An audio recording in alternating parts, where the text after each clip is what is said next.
Justin Verlander picked up his 200th win on Sunday, and it couldn't have come at a better time. Photo by Jack Gorman. On Wednesday, it was announced that Justin Verlander was just edged out in the Cy Young voting for the 2018 season, coming in second to Tampa Bay youngster Blake Snell. Verlander led one of the best starting rotations in all of baseball, a lineup that include Jarrett Cole, Dallas Keuchel, Charlie Morton and Lance McCullers Jr. Unfortunately, this offseason, the Astros have lost McCullers to Tommy John surgery. He'll miss the entire 2019 season, and Keuchel is almost certain to leave via free agency. He, not surprisingly, declined the Astros qualifying offer early this week. Morton is also a free agent, leaving the Astros with only two of their starters from last season under contract.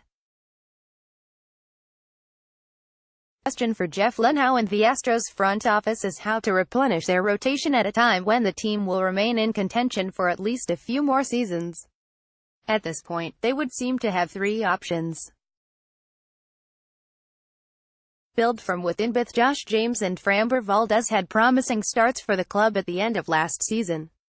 James, in particular, has the kind of heat on his fastball and movement on his breaking pitches the Astros love. And Valdez could be a lefty to replace Keuchel. Then there's Forrest Whitley. After missing 50 games due to a minor league drug suspension and another batch of games on the DL last season, the 2016 first-round pick is playing in the Arizona Fall League to catch up. He remains one of the organization's top prospects. As tempting as it might be to plug in a couple of youngsters, the Astros will want to make sure they aren't too exposed by rookies in the rotation. Reliability is critical for a team looking to get back to the World Series. At the end of the five-man rotation, there is likely a spot for one of these guys, maybe another in the bullpen, but don't expect Luhnow to rush their youngsters to the bigs unless they are ready. Make a metrics-driven move. No one really expected Morton, a guy who had struggled with injury and was on the wrong side of 30, to be the kind of productive pitcher the Astros discovered in him when they signed Morton in 2017. But he has been exceptional for them given the circumstances.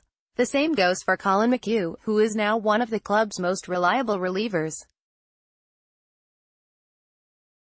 It wouldn't be all that surprising to see Luhnow make a deal for a pitcher that makes fans say, "I'm sorry, who?" It's those kind of low-risk, high-reward deals that the Astros love and have helped them to be the team they are today.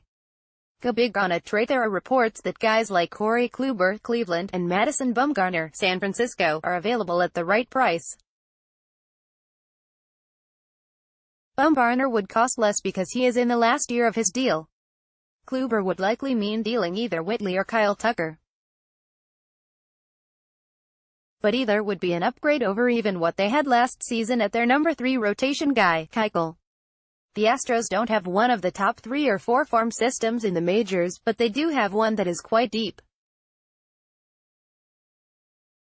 And they have demonstrated their willingness to make the big move to improve. Don't expect them to be sitting on their hands, or Jim Crane's wallet, in the Hot Stove League this winter.